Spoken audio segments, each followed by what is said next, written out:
The most sought-after target in athletics, the 4-minute mile, was achieved yesterday evening on the Oxford University track at Iffley Road.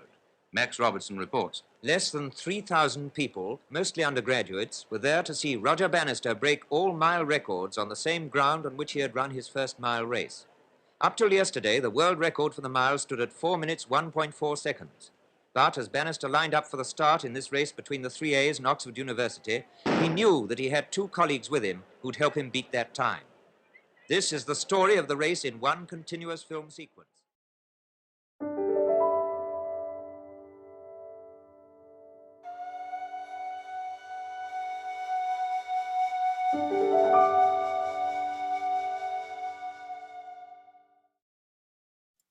Distance running in the sport of track and field has pushed many athletes toward their physical limits.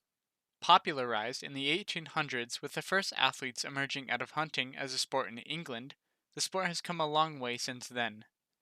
In 1896, the 1500-meter run was introduced into the Olympics, and since then, distance running has become a very competitive field. The mile, a similar race, was one of the most popular races at the time, and many athletes have tried their best to succeed in it. Sweden's Gunnar Haug had set the mile world record in 1945 with a time of 4 minutes and 1.3 seconds. He held that record for many years, and for a very long time nobody could run faster.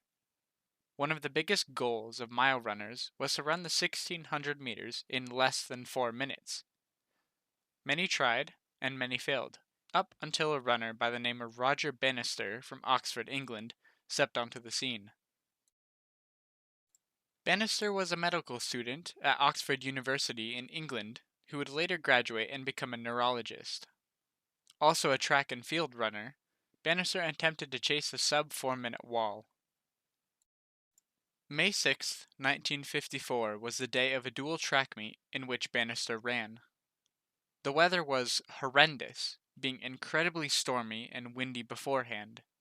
A record attempt was inconceivable. However, the weather soon died down, and Bannister ran for the record. Up till yesterday, the world record for the mile stood at 4 minutes 1.4 seconds.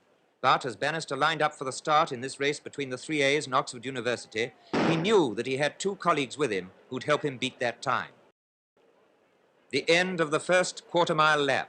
Time, 57.4 seconds. They were ahead of the clock. The end of the second lap, and half a mile gone. Time, 1 minute, 58.2 seconds. Still ahead of the clock. But there was another half mile to go. Could they keep up the pace? The three-quarter mile mark, and the time, 3 minutes, 0.5 seconds. Bannister, still in second place, would have to do his final lap almost as fast as his first one to beat the 4-minute mile. 250 yards to go, and Bannister takes over. Watch his giant stride take him to the front as he races the last lung-bursting furlong to the finishing post. This was it, the final effort against the seconds that have kept him and many others from the 4-minute mile.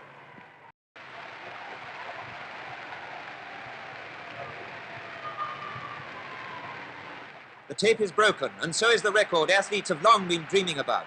But at first, Bannister knows little about it. He stumbles into the arms of his coach, completely exhausted by his magnificent effort. Man has always tried to break barriers, and whether they're the barriers of climbing mountains or going as deeply as possible under the sea, man just wants to do it. And if you can do that and then take sport socially to the highest level you can, it won't be breaking records, but nevertheless it could be one of the greatest satisfactions in life. And that's what I've found. 3 minutes and 59.4 seconds later, Roger Bannister crossed the finish line and began a new era in running history. Only 46 days after the record, a man named John Landy broke the record again with a time of 3 minutes and 57.9 seconds in Finland. Soon after, many other runners began to break the 4-minute barrier. Even high school runners would start to run sub-4, such as Jim Ryan, Drew Hunter, Connor Burns, and Simeon Birnbaum. Once Bannister had proved it to be possible, many runners were able to run what was previously thought to be impossible. While Bannister's performance was only a mile race, it has taught runners of all sorts that limits are often only what people place on themselves.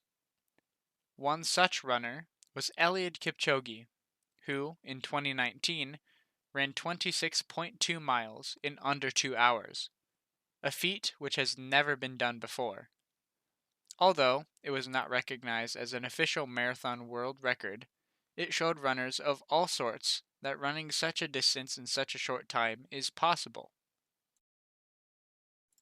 Two Wharton School professors, Yoram Wind and Colin Crook, wrote a book about business entitled The Power of Impossible Thinking: Transform the Business of Your Life and the Life of Your Business in 2006. In the book, they consider the implications of Bannister's feat and how it affected other runners, saying, "How is it," they wonder, "that so many runners smashed the 4-minute barrier after Bannister became the first to do it? Was there a sudden growth spurt in human evolution? Was there a genetic engineering experiment that created a new race of super runners? No. What changed was the mental model. The past runners had been held back by a mindset that said they could not surpass the 4-minute mile. When that limit was broken, the others saw that they could do something they had previously thought impossible." Humans have been limited, often due to not what is possible, but to what they think is possible. Roger Bannister was an example of the breaking of such a mindset. By running a sub-4-minute mile for the first time in human history, Roger Bannister led the way into a new era of running, in which harriers began to break through the strongholds never thought possible before, and showed at the same time that humans are capable of much more than the limits they place on themselves.